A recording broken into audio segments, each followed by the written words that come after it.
जय हिंद दोस्तों, बहुत बहुत स्वागत है। आज की यह वीडियो क्लास 10th इंग्लिश 2024 के लिए बहुत ही ज़्यादा इंपॉर्टेंट है, क्योंकि देख सकते हो कि आज के इस वीडियो में आपको क्लास 10th इंग्लिश के मोस्ट इंपॉर्टेंट क्वेश्चन बताने वाले हैं। अगर आपका भी इंग्लिश का पेपर 4 मार्च को है तो इस वीडियो को शुरू से लेकर लास्ट तक जरूर देख लेना।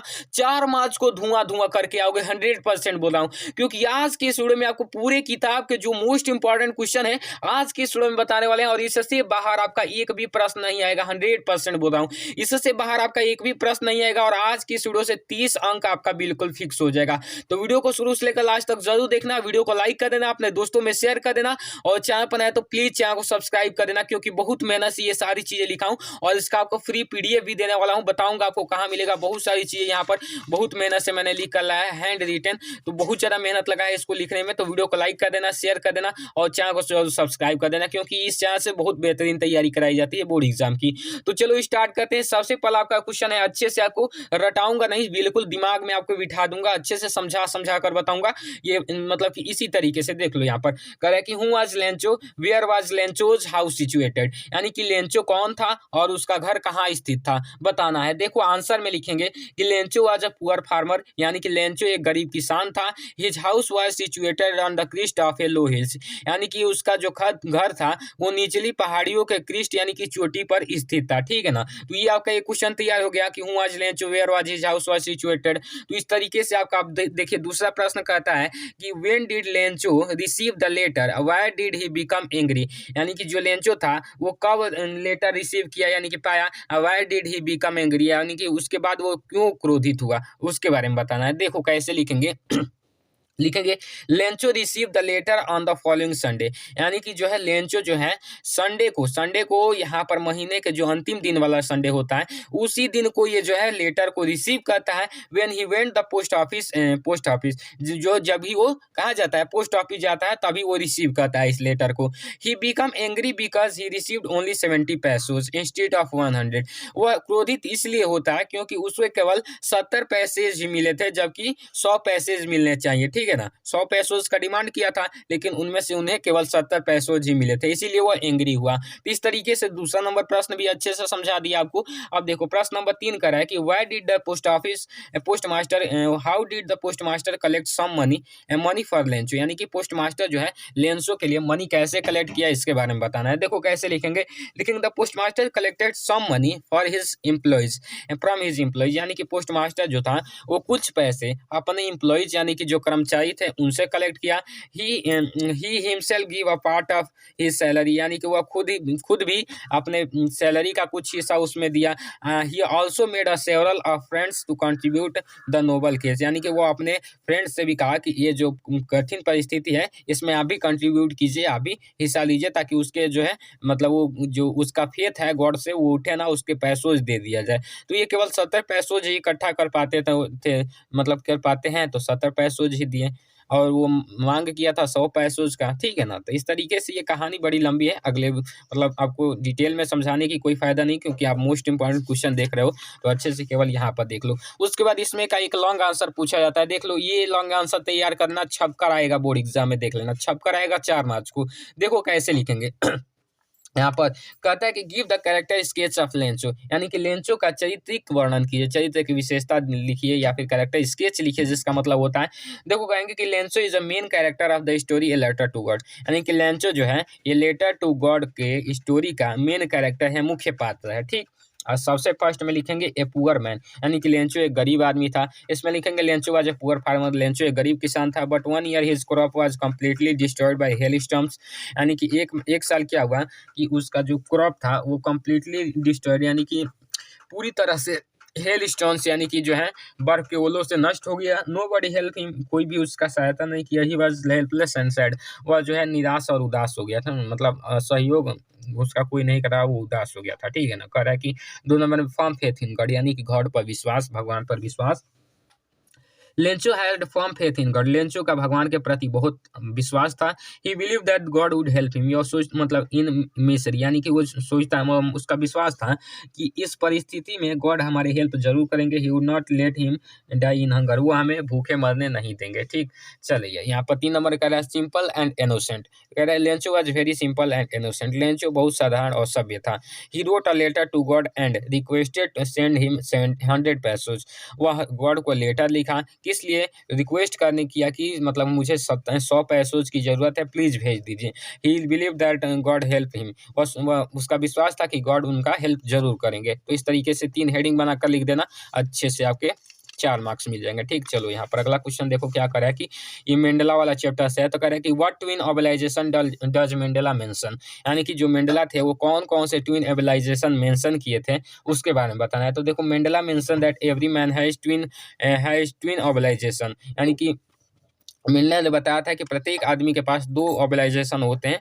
One is toward his family, एक उसके फैमिली के प्रति, पेरेंट्स वाइफ एंड चिल्ड्रन, यानी फैमिली पेरेंट्स वाइफ और चिल्ड्रन के प्रति, and another organisation to his people and his country and his community and his country, और जो अगला ऑर्गेनाइजेशन होता है वो उसके लोगों के प्रति, उसके समुदाय के प्रति और उसके कंट्री के प्रति होता है। ठीक है ना, तो इस तरीके से लिख दोगे। उसको अच्छे नंबर में करा है what is the greatest wealth of nation in the Mandela's opinion, यानी कि मेंडेला के ओपिनियन से जो है कि ग्रेटेस्ट वेल्थ, सबसे बड़ा धन जो है नेशन का क्या है, राष्ट्र का क्या है, तो लिखेंगे Mandela thinks that the greatest and real wealth of nation is it's people, यानी कि मेंडेला सोचते हैं कि जो किसी भी कंट्री के लिए, किसी भी राष्ट्र का जो ग्रेटेस्ट वेल्थ होता है, बड़ा धन होता है, वो वहाँ के लोग होते हैं। ठीक है ना, they are finer and truer than the purest diamond, वो किस चीज़ कैसे होते हैं, वे शुद्ध और सत्य और प्योरेस्ट डायमंड यानी कि मोती जैसे होते हैं वहाँ के लोग, यानी कि राष्ट्र के लोग। ठीक है ना, वही ग्रेटेस्ट वेल्थ है। यहाँ पर 7वां नंबर लॉन्ग आंसर, इसमें देखो क्या करे कि what were the difficulties faced by Nelson Mandela in achieving freedom for his people, यानी कि नेल्सन मंडेला को कौन कौन से डिफिकल्टी यानी कि जो है परेशानियां फेस करनी पड़ी to achieving freedom for his people, उनके लोगों को, जैसे ब्लैक थे तो ब्लैक के प्रति आवाज़ उठाते थे, मतलब कि ब्लैक का मतलब सारी चीज़ें दी जाए, जो भी व्यवस्थाएं हैं दी जाए, तो उसके प्रति आवाज़ उठाते थे। तो उसमें कौन कौन से डिफिकल्टीज उन्होंने फेस की उसके बारे में बताना है। तो यहाँ पर लिखेंगे Mandela Nelson Mandela sacrificed his life in a comfort family and home plugged into the struggle for freedom, यानी कि फ्रीडम के लिए वो स्ट्रगल किए।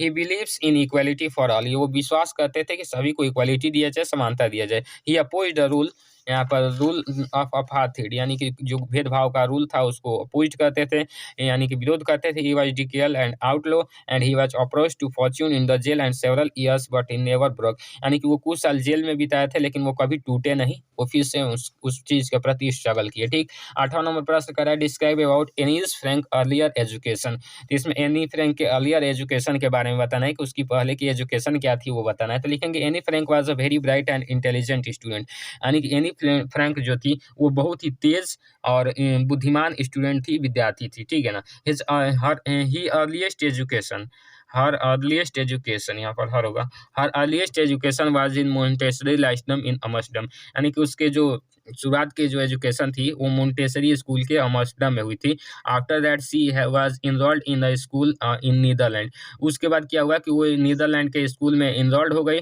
But soon when Hitler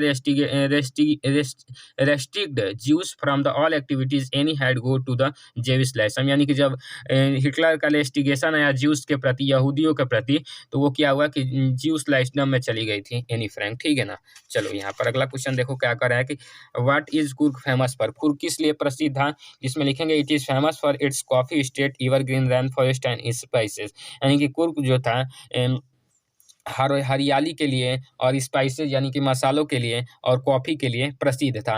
it's 30% area is covered with the evergreen rain forest, यानी कि उसके 30% area जो थे जंगलों से ढके हुए थे। The people of Coorg are independent and brave, यानी कि जो कुर्ग के लोग थे वो स्वतंत्र और बुद्धिमान थे। ठीक है ना, वो अगला करे why does the conductor called Wali madam, ठीक है ना, कंडक्टर वली को मैडम क्यों कहा बताएंगे। It is trying to behave more than nature than her age, यानी कि वो जो थी वो अपने एज के मतलब अकॉर्डिंग अधिक बिहेव मतलब गलत बिहेव करती थी, ओवर कॉन्फिडेंट बिहेव करती थी, अधिक बिहेव करती थी। She is trying to look over confident and smart.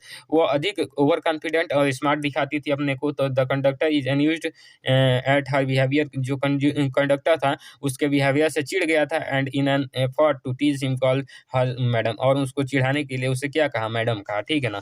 चलो यहाँ पर अगला कह रहा है व्हाट वाज वलीज डीपेस्ट डिजायर, यानी कि वलीज की जो गहरी इच्छा थी, डीपेस्ट इच्छा थी यानी कि डिजायर थी, वो क्या थी।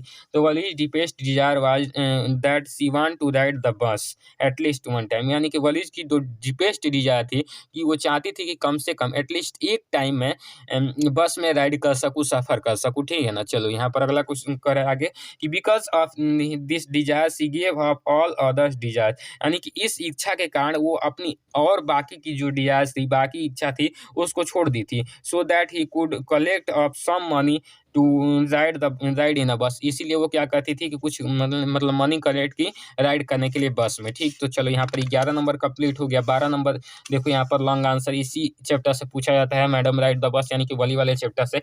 इसमें कह रहा है कि Why does the bus conductor called Wally as madam? Explain with example. इसमें लिखेंगे the conductor called Wally madam, यानी कंडक्टर ने वॉली को मैडम कहा because of the bus of the of her confidence, यानी कि उसके कॉन्फिडेंस को देखकर, आत्मविश्वास को देखकर ज़्यादा था, तो इसीलिए वो कहा था। when she was trying to board the bus the conductor stayed the hand and help her, यानी कि जो वो जब मतलब कि वहाँ से उतर रही थी तो वो उसके हाथ पकड़ को वहाँ पर जो कंडक्टर था हेल्प करना चाहता था उसके हैंड को पकड़कर, but Wally did not take his help and said, यानी कि वॉली जो कहती थी बैडली उसकी हेल्प नहीं चाहती थी और कही कि she cannot get and the bus by herself, यानी कि उसे मतलब हेल्प मत करो। She try to behave like a mature lady, वो अपने जो है मेच्योर लेडी की तरह बिहेव करती थी, यानी कि यंग लेडी की तरह बिहेव करती थी, लगभग 20 to 30 के एज की लगभग बिहेव करती थी। Therefore, the conductor tried to crack a light-hearted joke by addressing he has madam, यानी कि उसी कारण जो था कंडक्टर एक छोटा सा जोक करने के लिए, उससे मजाक करने के लिए उससे क्या कहा, मैडम कहा। यहाँ पर चलो why was the only way to save tricky, यानी जो ये ट्रिकी वाले चैप्टर से लिया गया, इसमें कौन सा एक तरीका है ट्रिकी को बचाने के लिए। तो the only way to save Tricki was to take him away, यानी कि दूर रखना किसे, फ्रॉम फूड यहाँ पर कर लेना, take him away from food. When mister Herriot was about to take him the surgery for treatment mister Pumphrey starting wailing, ठीक है ना। जब वो ट्रीटमेंट करना चाहते थे तो वेलिंग करने लगी, रोने लगी, लेकिन इसको क्या था बाद में बताया कि इसको प्लेंटी ऑफ वाटर देना है, फूड वगैरह नहीं देना, खाने का वो लालची था जिस कारण वो मतलब बीमार पड़ा था। ठीक है ना। चलो यहाँ पर हरी सिंह का आपको पूछा जाता है कैरेक्टर स्केच लॉन्ग आंसर में। तो देखो Hari Singh was a small time thief, यानी कि हरी सिंह जो था वो कुछ समय के लिए चोर था। Hari Singh was not his actual name, यानी कि हरी सिंह जो था उसका एक्चुअल नेम नहीं था। And he kept changing names, वो अपना नाम बदला था so that the police could not get hold of him, इसीलिए कि वो पुलिस से नहीं पकड़ा जा सके, पुलिस उसे ना पकड़ सके। He was a liar as well because he even lied to Anil that could cook, यानी कि वो जो अनिल से था वो कुक करना सीखता था, खाना बनाना सीखता था। His main job was to be friends with people and then deceive them to job from and run away, ठीक है ना। चलो यहाँ पर अगला है Who was Griffin, what had he discovered, Griffin कौन था, वह क्या खोजा। यहाँ पर Griffin was a brilliant scientist, Griffin जो था बहुत बुद्धिमान साइंटिस्ट था।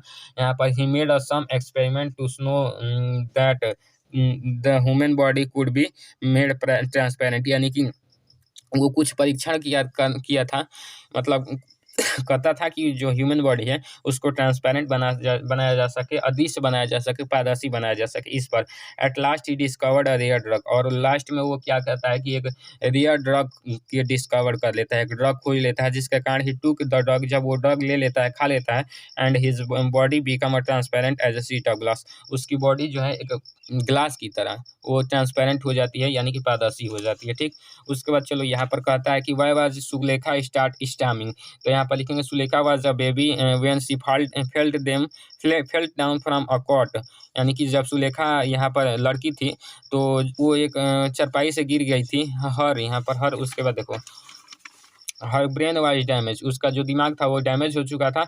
Her she could not speak till the age of 5 years, वो अब जब 5 साल की थी तब तक वह कुछ नहीं बोलती थी। He was mentally slow and lacked confidence, that is why she started stammering. और जो मेंटली स्लो हो गई थी और उसका कॉन्फिडेंस भी स्लो हो गया था, इसी कारण वो क्या करने लगी, स्टैमिंग करने लगी, हकलाने लगी। तो यहाँ पर देखो 15 क्वेश्चन बता दिए और इसका पीडीएफ मेरे व्हाट्सएप ग्रुप पर मिल जाएगा। व्हाट्सएप ग्रुप को जाकर ज्वाइन कर लेना, लिंक डिस्क्रिप्शन में है। मैं मिलता हूँ आपको इसके नेक्स्ट वीडियो में, तब तक के लिए जय हिंद, वंदे मातरम।